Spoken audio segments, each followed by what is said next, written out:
Olá, navegantes! Muitíssimo boa noite! Nossa saudação para você que está conosco ao vivo nesse domingo, último dia desse mês, 28 de fevereiro de 2021. Estamos indo já para o terceiro mês do ano e é um privilégio imenso ter você aí conosco. Você dos dois perfis que nos acompanha ao vivo, canal Mente Quântica e Psi Elias Pereira. Lembrando que as nossas lives objetivam fomentar a ideia de saúde mental, de saúde psíquica, de bem-estar para a mente e para o corpo. E lembrando também que o nosso trabalho esse ano é tríplice, ou seja, iremos focar a saúde mental, a saúde nos relacionamentos, especialmente relacionamentos amorosos com o seu parceiro, com a sua parceira, com os seus familiares, e também o autodesenvolvimento, autoconhecimento com U, para o autodesenvolvimento com L, né? Você aí do canal Mente Quântica, canal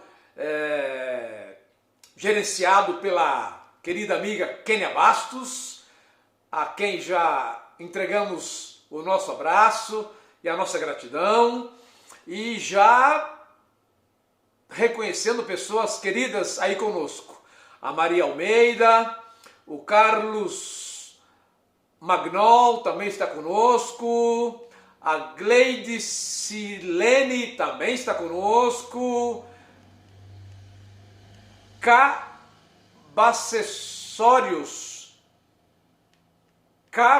Acessórios, ok? Que bom que você está conosco também, as pessoas continuam entrando, aqui também no Psi Elias Pereira, que é o meu perfil, lembrando que as lives ficarão gravadas, tanto no canal Mente Quântica, quanto no Psi Elias Pereira. E depois irão para o YouTube. O meu YouTube, que é Psi Elias Pereira. Muito bem. Pessoal aqui do canal Mente Quântica estavam com o Ed Carvalho, né? O Ed Carvalho é um figuraça, né? É um músico muito versátil, muito querido, muito carismático, né? Muito talentoso, habilidoso e um comunicador excepcional.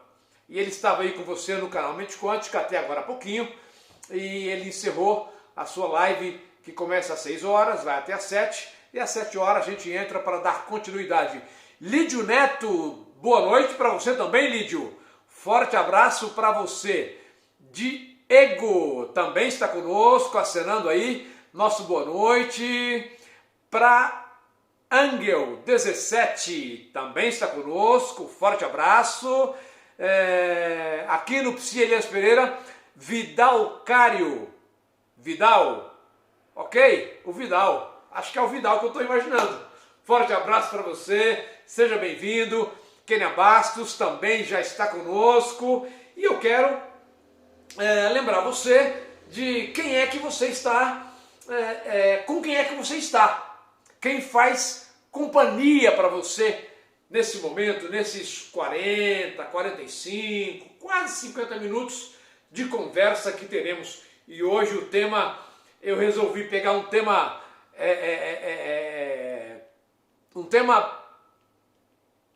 que não é fácil, mas um tema que facilita muito a nossa existência, nossa vida, quando nós o compreendemos. Vamos falar sobre política partidária e saúde mental. Por que falar sobre política partidária? Por que falar sobre política e saúde mental? O que a política tem a ver com a nossa saúde mental?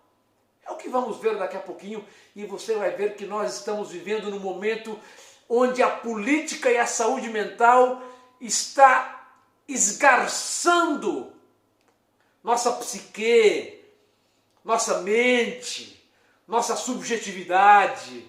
A política está destruindo nossa paz interna, nossa paz familiar, Nossa interação com os amigos está se desgastando por conta da má orientação política.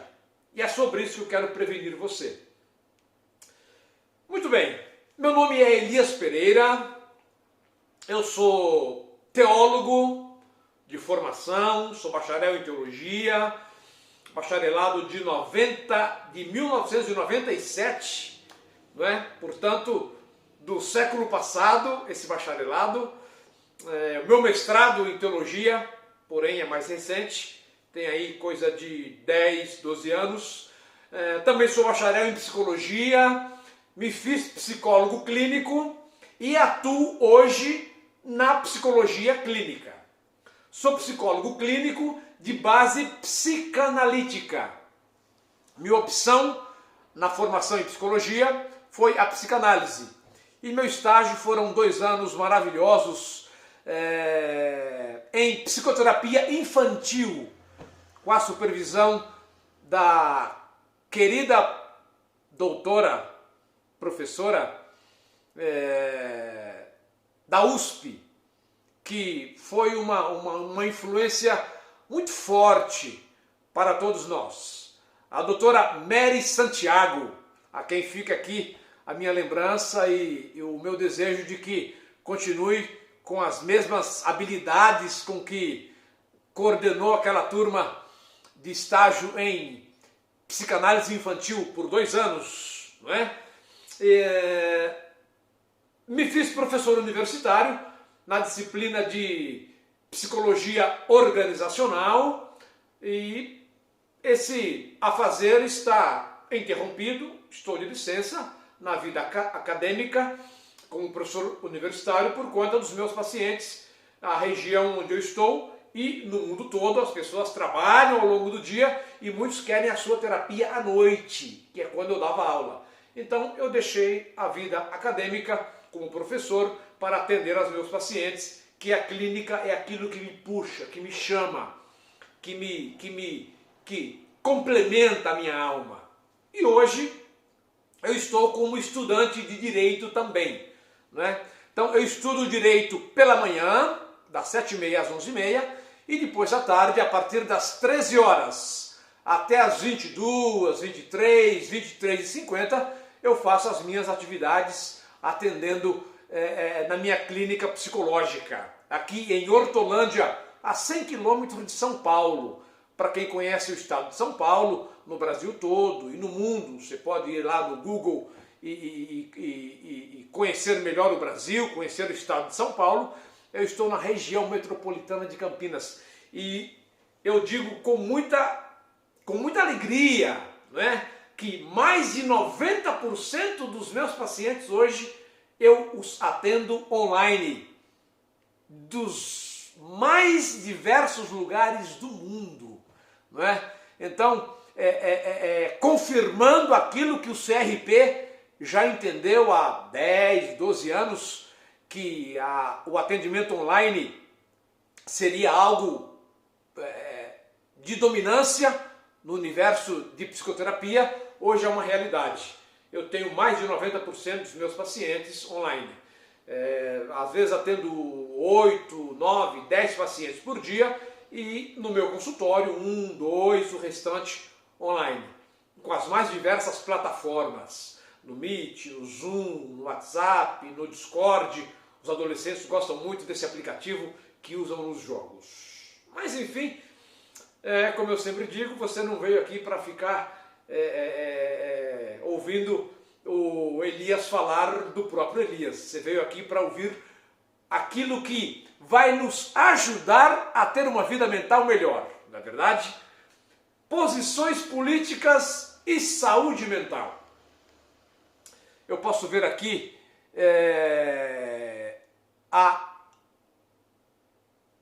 quem é? Bia Cruz, acaba de entrar.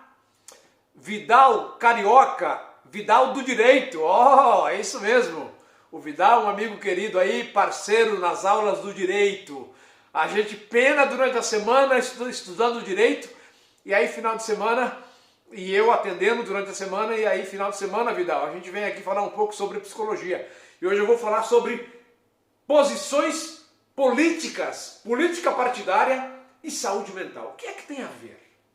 Sabe o que tem a ver? Eu vou lhe contar.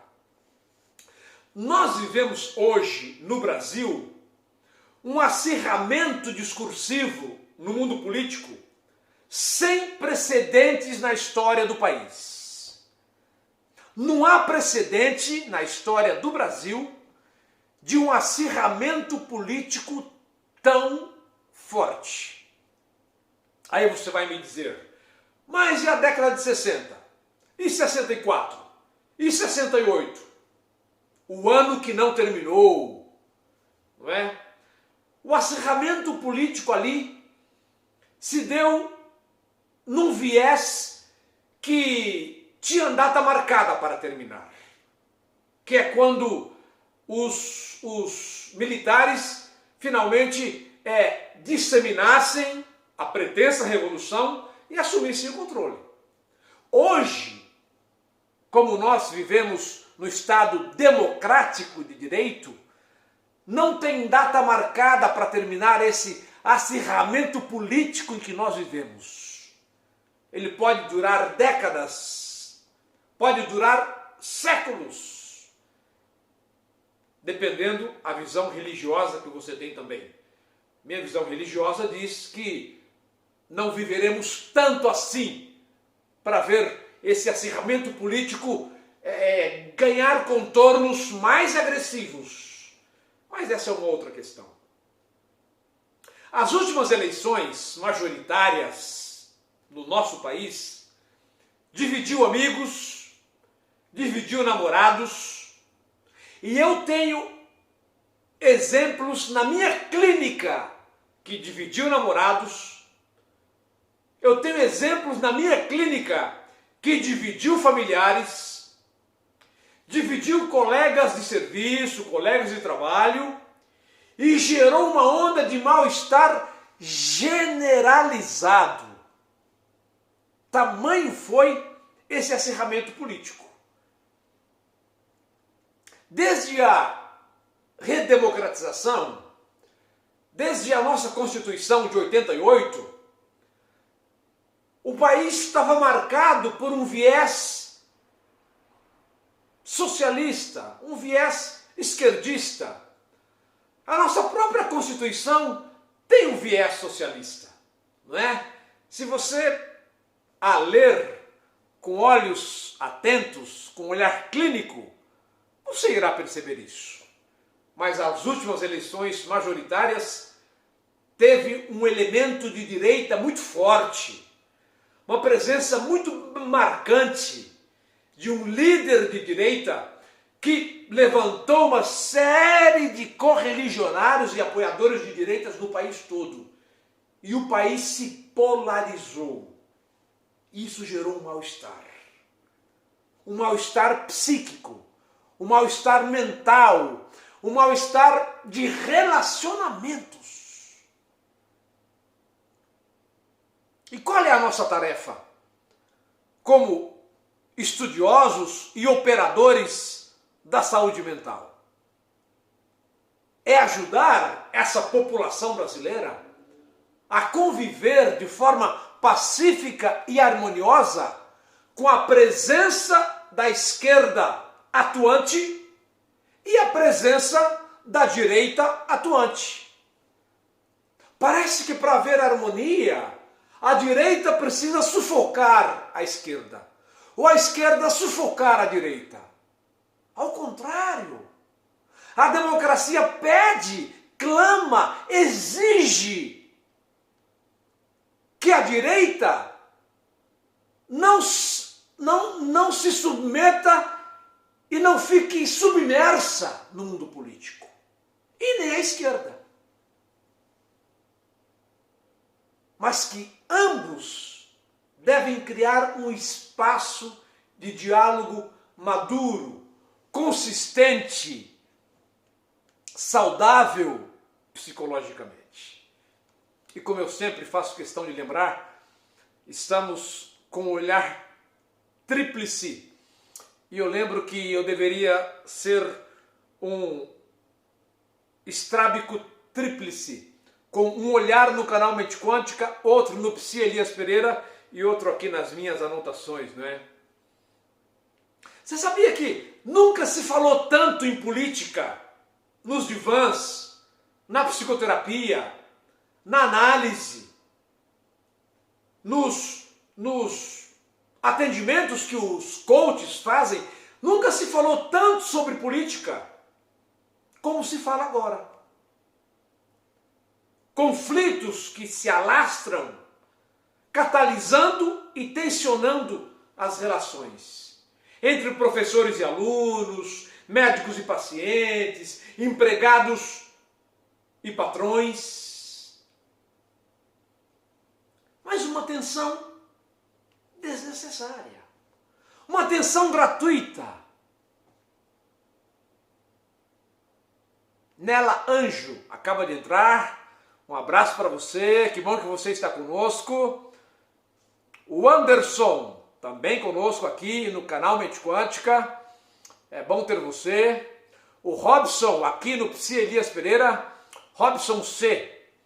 Esse C e 3 pontinhos aí não me permite dar a conclusão do seu nome, Robson. Se você quiser colocar aí embaixo, eu vou identificar você direitinho, não é? Curando Minha Vida, acaba de entrar, muito bem, um nome muito precioso para a sua mídia social. Cacau Guimarães, muito bem, Cacau, que bom ter você aí, não é?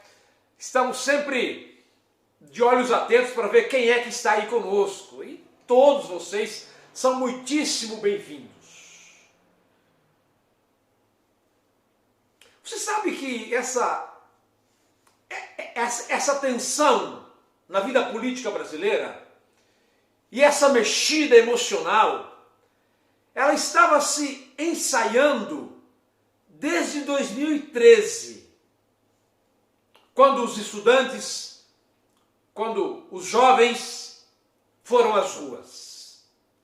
Já estava sendo anunciado, porque de 2013 para cá, a esquerda começou a se reorganizar,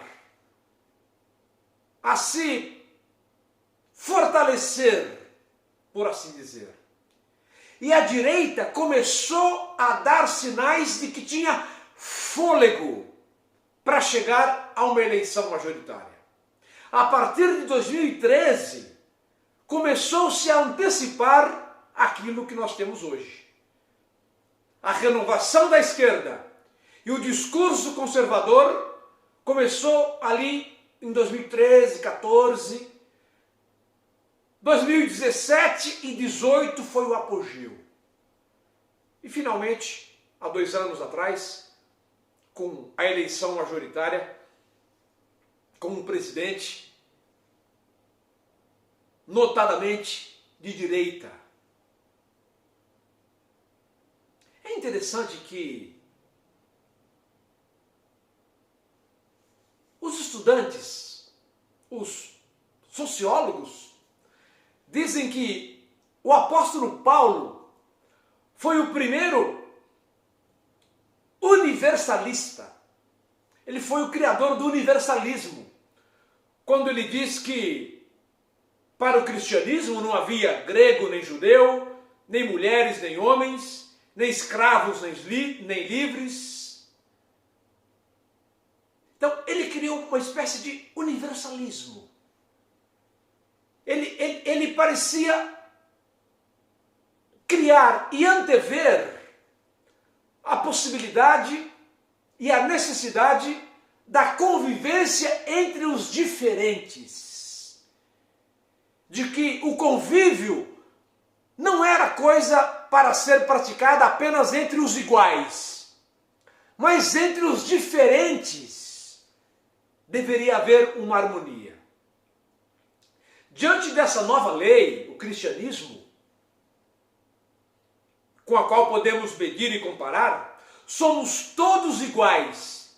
E aí se dissolve todas as particularidades de nascimento, de origem cultural, de gênero ou de condição social.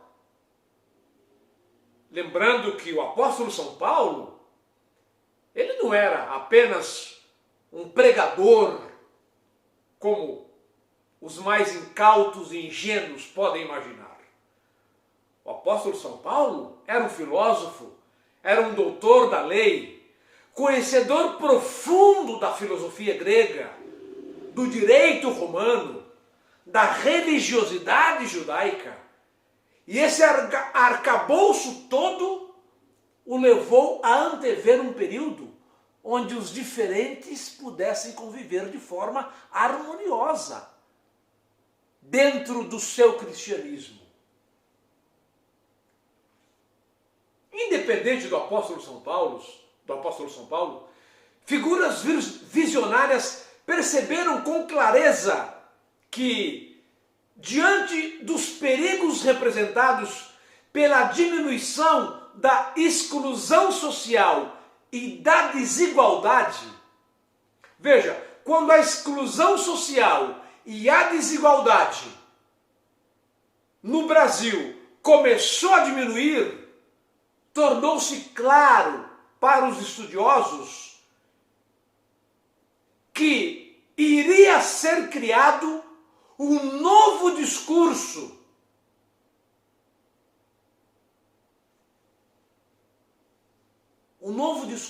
divisionista.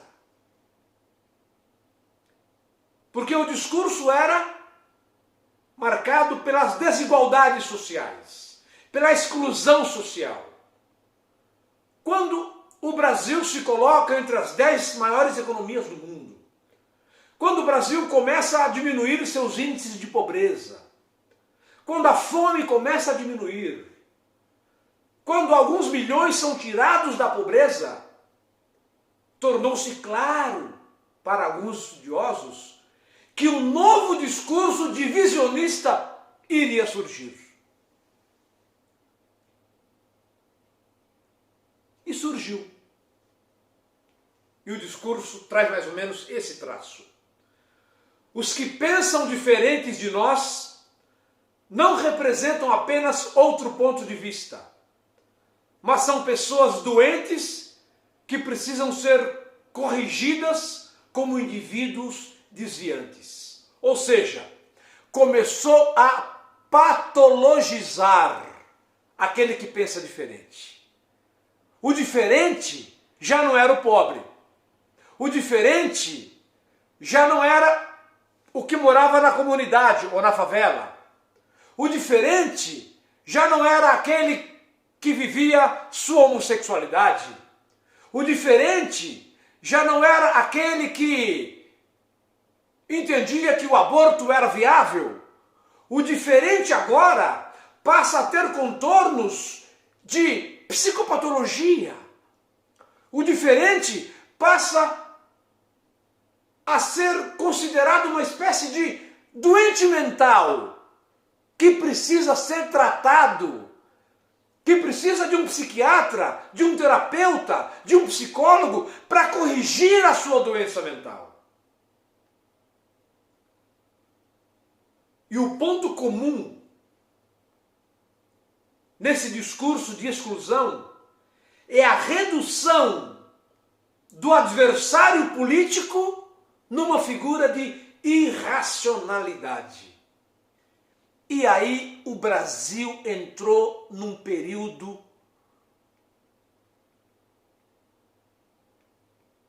de densas trevas intelectuais. O Brasil deu um salto para trás de 500, 700 mil anos. Voltou à fase medieval, quando o que pensa diferente tem ligações com o demônio ou com a psicopatologia, que é exatamente o discurso que nós poderemos ver hoje, tanto na direita quanto na esquerda.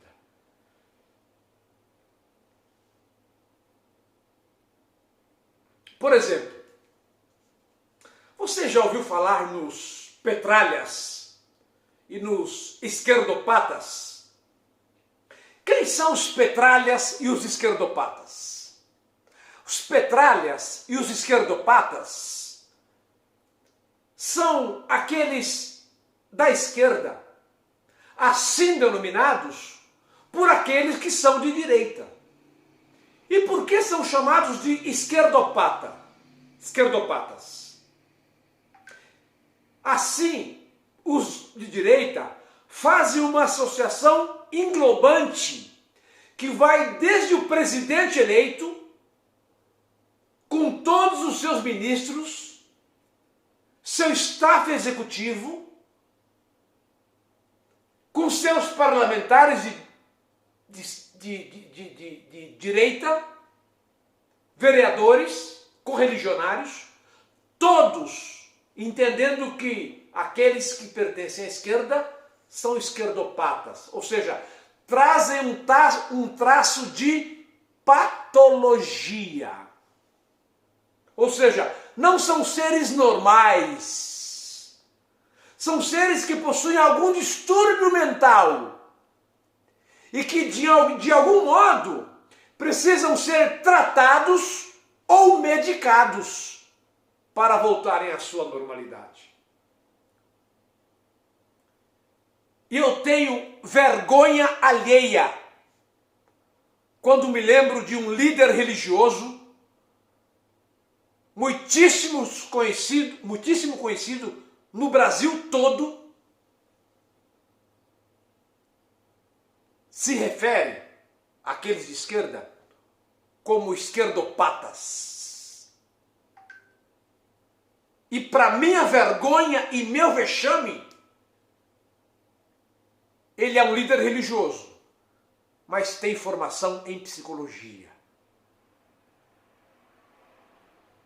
E eu sinto vergonha alheia cada vez que o ouço se referir à esquerda como os esquerdopatas, como ele costuma dizer. Mas há o lado reverso. Por outro lado, aqueles que de alguma forma se identificam com a esquerda se referem aos direitistas, se referem aos vereadores, deputados, senadores, correligionários da direita como o gado. Você já ouviu essa expressão? Eles chamam os que se identificam com a direita de o gado. E quando dizem que quem pertence à direita é o gado, eles estão dizendo assim: essa gente não é dotada de capacidade racional. São débeis mentais, porque fazem somente o que o líder manda. Então eles reduzem a irracionalidade. Eles reduzem a debilidade mental aqueles que pertencem à direita, incluindo o presidente eleito, mostrando assim a sua ignorância absurda. Como se a escolha político-partidária tivesse alguma coisa a ver com grau de cognição, com nível de cognição, com níveis de inteligência,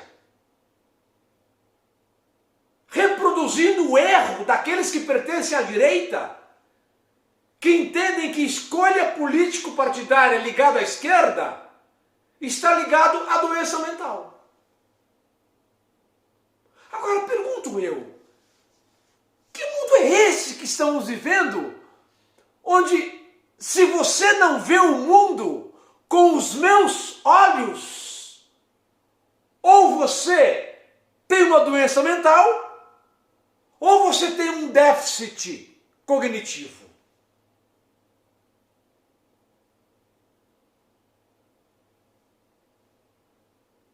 Ambos os lados estão lidando com a questão política no país de um modo muito perigoso, colocando um elemento bélico e científico muito perigoso para as futuras gerações. Vejam, queridos, no nosso país hoje, direita e esquerda abandonaram o discurso político, o discurso ideológico e partiram para ataques pessoais fora do campo político. Ou seja, nossos políticos e uma fração grande do nosso eleitorado não faz política no campo político, mas usam como ferramental teórico as psicopatologias e as debilidades cognitivas. E isso nós psicólogos, você do canal Mente Quântica, não podemos tolerar. Isso nós psicólogos que trabalhamos com saúde mental não podemos tolerar. É preciso denunciar que tanto a direita, que diz que os de esquerda são esquerdopatas, classificando-os como doentes mentais, quanto os de esquerda, que classificam os de direita como o gado, os irracionais, os imbecis, os toscos, que fazem só o que seus líderes mandam, ambos estão trabalhando a questão mais séria do país, que é a política, de uma maneira pueril, infantil, fazendo uma molecagem descabida, sem tamanho, num tema tão caro e tão importante para o nosso país. Compreende? Ora, como psicólogo interessado na psicopatologia, salta aos meus olhos o uso sistemático e recorrente desse discurso, tanto da direita quanto da esquerda, de doença mental e de déficit cognitivo. Porque isso nunca foi e não será definidor de escolha político-partidária. Isso me faz lembrar o famoso debate interrompido com Rodrigo Constantino sobre o uso da destituição da racionalidade do outro pelo seu rebaixamento ao estado de loucura. Rodrigo Constantino é um comentarista da Jovem Pan hoje. Num artigo na revista Veja, no dia 31/10/2013, a página foi visitada em 2013, no dia 20 do mês 11. Ele diz assim: a verdadeira desordem psiquiátrica é justamente esse esquerdismo doente, que relativiza tudo e não encontra mais parâmetro algum de comportamento decente. É interessante que alguém que se diz jornalista, comentarista político, faz uma declaração explícita dizendo que o esquerdismo é uma verdadeira desordem psiquiátrica, que não encontra um parâmetro algum de comportamento decente.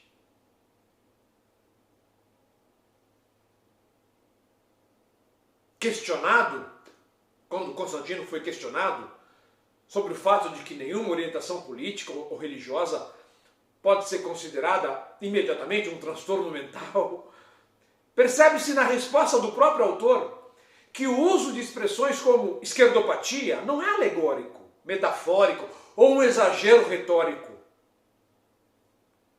mas representa uma crença real de que pessoas que pensam e votam à esquerda são portadoras de problema mental. Um estudo minucioso demonstra que a crença dos direitistas na esquerda como uma manifestação de doença mental não é retórica, não é uma forma de agressão, mas é uma crença real. O que deixa qualquer psicólogo, qualquer psicanalista, qualquer psiquiatra desnorteado, sem entender o que é que vai na cabeça desse direitista.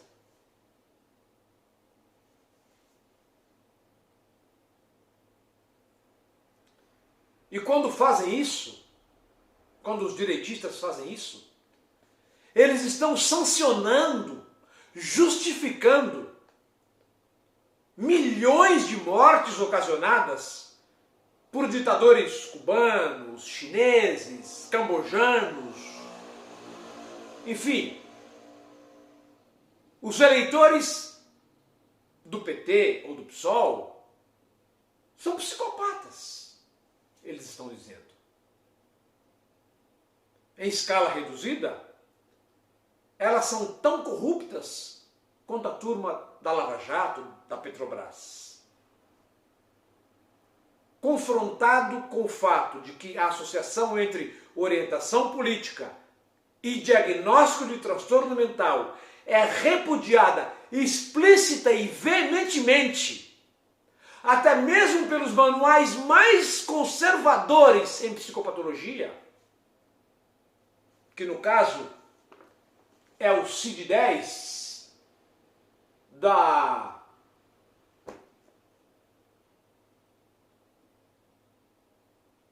O CID-10 é um livro mundial de classificação de doenças mentais, da Organização Mundial de Saúde. E o DSM-5, ou DSM-4, da Organização Norte-Americana de Psiquiatria.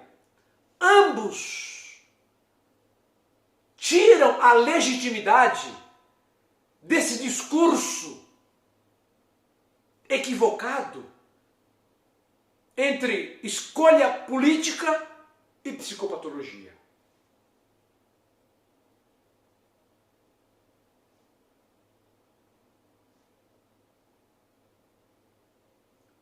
Por quê?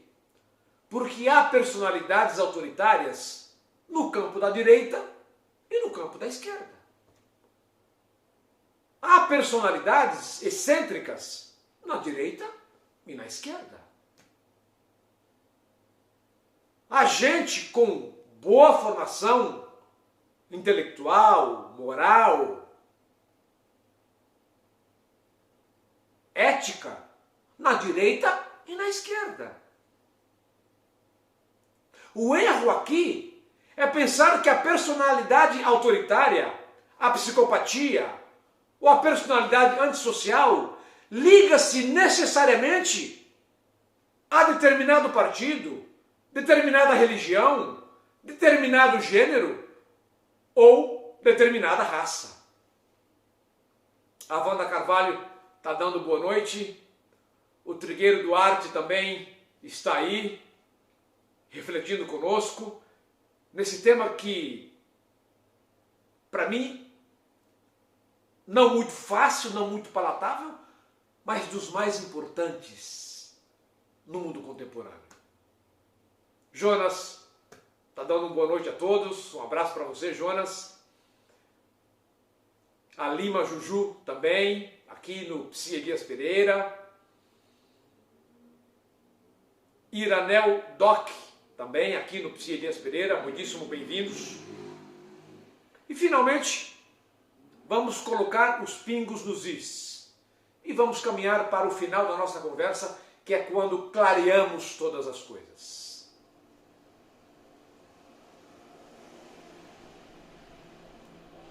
Quem leu dois livros importantes, um de Daniel Goldhagen, Os Carrascos Voluntários de Hitler, da Companhia das Letras, e quem leu Eichmann em Jerusalém, de Hannah Arendt, da editora Perspectiva, sabe que as atrocidades nazistas não foram causadas por um repentino nascimento de milhões de alemães acometidos de psicopatia.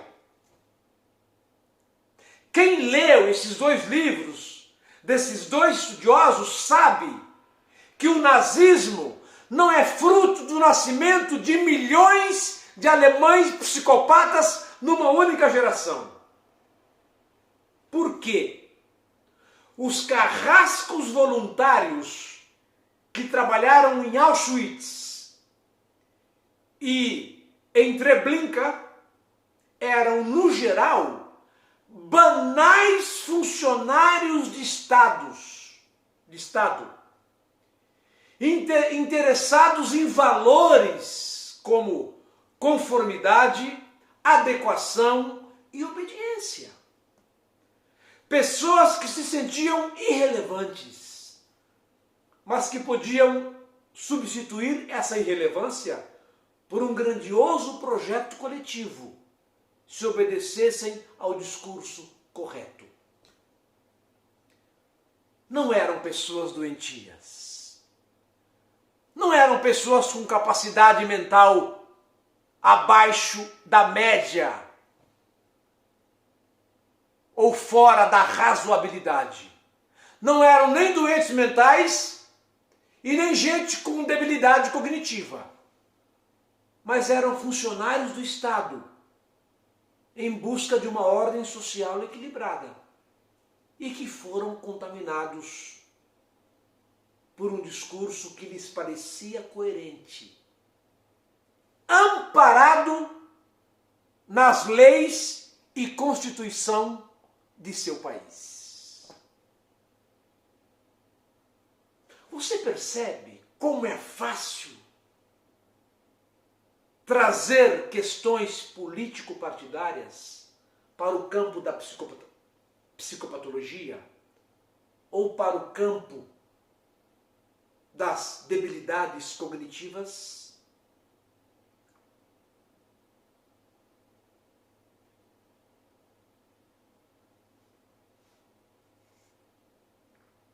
Ou seja, os atores do nazismo não se distinguiam de todos nós por sofrerem de patologias específicas. Simplesmente foram mobilizados por um discurso, por uma ideia que lhes pareceu correta. Um discurso que, como bons burocratas, os fazia se adequarem à vontade do líder, produzindo uma escalada de violência institucionalizada. Um discurso que suspendia o universal pela divisão em espécies. Os loucos e os normais, os homens e as mulheres, os bons e os maus, os judeus e os arianos. E eles, esses burocratas do nazismo, não tinham nenhuma psicopatologia. Não era gente idiota. Não. Eles foram tomados por um discurso que lhes pareceu correto. Em outras palavras, os carrascos voluntários não eram pessoas indecentes, mas personalidades excessivamente orientadas para o que eles julgavam ser a decência do momento. E eu quero dizer-lhe uma coisa. Aqueles brasileiros que hoje militam na esquerda estão tomados por uma ideia de que estão no caminho da decência, da coerência e dos direitos humanos.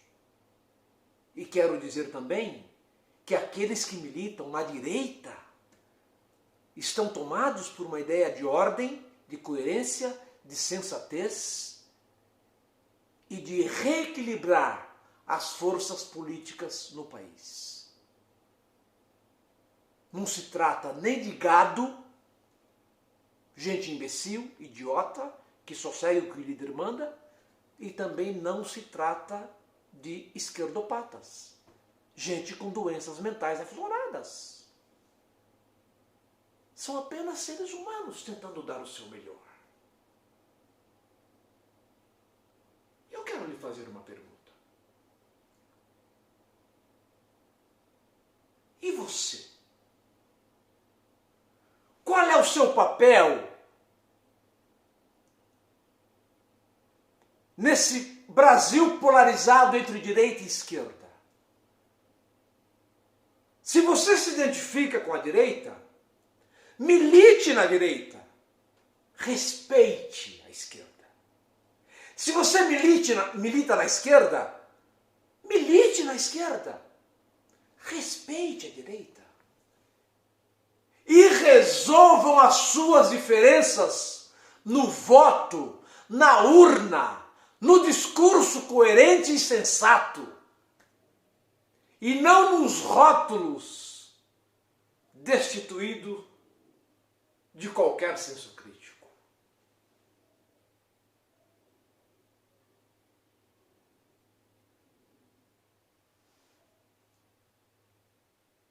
E finalmente, eu gostaria de lembrar você que o grande caso de uso político de doença mental, historicamente denunciado inclusive, ocorreu na União Soviética em 1950, onde se diagnosticava massivamente a esquizofrenia progressiva nos que discordavam de Stalin, antes de serem enviados para os gulags, para os campos de trabalho forçado, onde morriam eventualmente.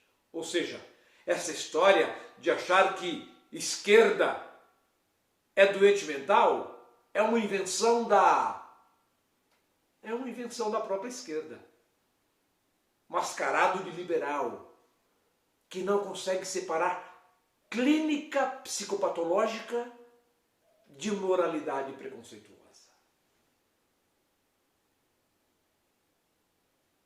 Parece que a esquerda está provando do seu próprio veneno. E parece que aqueles de direita também provam do seu próprio veneno. Quando fazem a crítica acirrada dos esquerdistas e recebem a pecha de imbecis.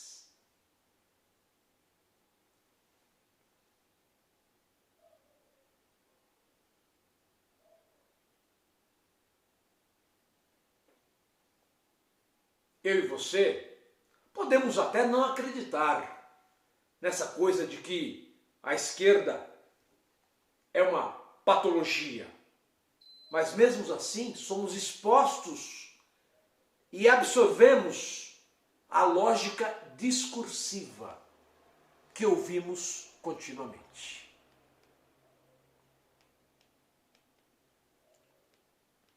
Eu sei que tem muita gente aí tentando identificar se o doutor Elias é de esquerda ou é de direita.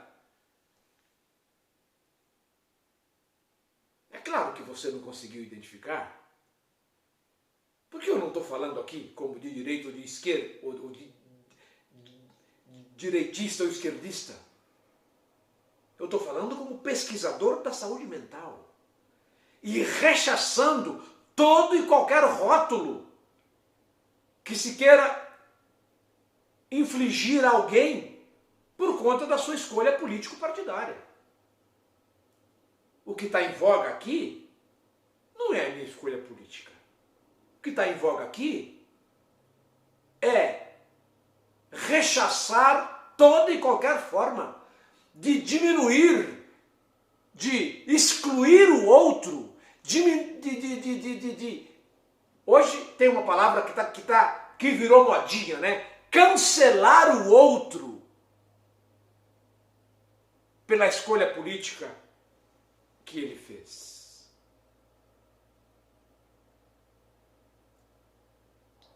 É claro que A esquerda brasileira faz o mesmo jogo ilógico quando classifica o presidente da República como louco, genocida, nazista e outros adjetivos. Quando o único crime do presidente é não seguir a agenda da esquerda, que é um direito seu, e construiu sua vida fora da esquerda, só isso. Assim como o mais acirrado esquerdista construiu sua vida político-partidária fora dos parâmetros da direita. Só isso. E qual o problema? O que não torna um ignorante, burro, insensato, e nem o outro doente mental. Compreende?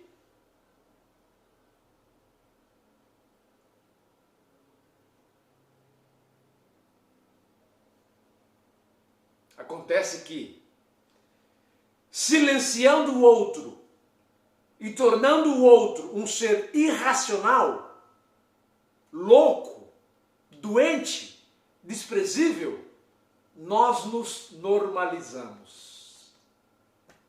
Esse é o problema. A raiz do problema é que, se o outro que não pensa como eu, se eu convencer alguém que quem não pensa como eu, ou tem uma doença mental, ou tem um déficit cognitivo, eu consigo me enquadrar na normalidade.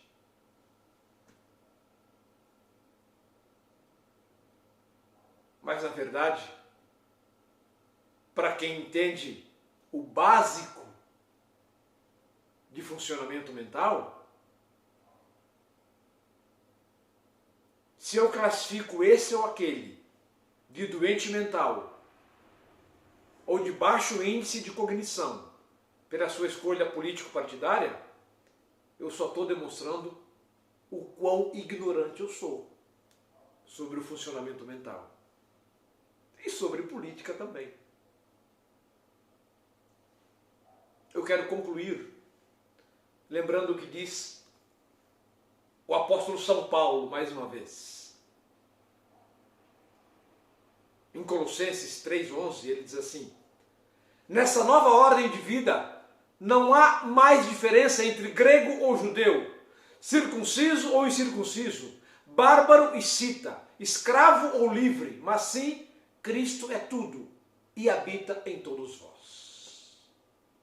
O que Paulo está dizendo aqui é o seguinte: para de tentar classificar as pessoas, para de tentar enquadrá-las naquilo que você acha ser o correto ou o incorreto.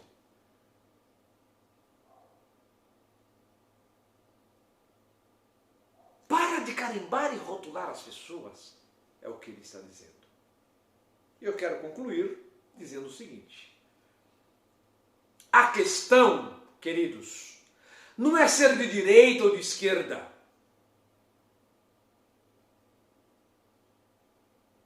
A ignorância nociva está em acreditar que quem não vê o mundo com os meus óculos é um doente mental. Aqui é que está a ignorância. É que quem não vê o mundo com os meus óculos não merece credibilidade, porque tem baixa cognição. E a ignorância maior ainda é imaginar que um doente mental tem necessariamente sua cognição e inteligência rebaixada, quando às vezes se dá exatamente o contrário.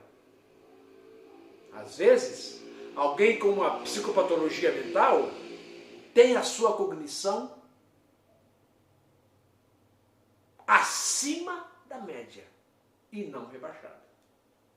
Portanto, seja qual for o viés que você queira conversar, não há justificativa alguma para ligar a escolha política a baixo índice de cognição ou doença psíquica.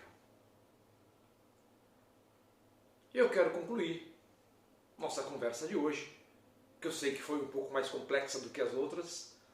Na próxima voltaremos à simplicidade habitual, deixando um abraço e um beijo no coração da Kênia Bastos. Obrigado por abrir para nós o canal Mente Quântica, onde tantas pessoas podem usufruir do conhecimento dessas tantas lives que acontecem aí. Obrigado a Letícia Artuso, que cuida de parte das minhas mídias sociais. E um abraço também ao meu amigo Leandro de Faria, que tem me ajudado com a internet nesses últimos dias. Eu quero concluir dizendo que minhas preces e minhas orações estão com a família de um amigo muito querido que foi sepultado nesse final de semana. Foi sepultado no sábado. O doutor Davi Tavares, que era meu amigo pessoal e um dos meus mentores. Amigo há quase 30 anos. Um dos grandes mentores da minha vida. Um brasileiro exemplar. Vai fazer muita falta. Vou sentir muitas saudades. Teve uma parada cardíaca fulminante que o vitimou na madrugada de quinta. Foi sepultado no sábado. Ele era sogro de um amigo muito querido, que é o Fernando Beyer, que é palestrante, escritor, um intelectual. Então, minhas preces e minhas orações estão com a família do doutor Davi Tavares, de saudosa memória já, desde o último sábado. Forte abraço para você, tenha uma excelente semana e eu quero lembrar que nós voltaremos na quinta-feira às 13 horas, com mais um tema de relevância para a minha saúde mental e para a sua saúde mental também. E como sempre, nós iremos terminar aqui primeiro no canal Mente Quântica e depois iremos concluir aqui no Psi Elias Pereira. Um forte abraço.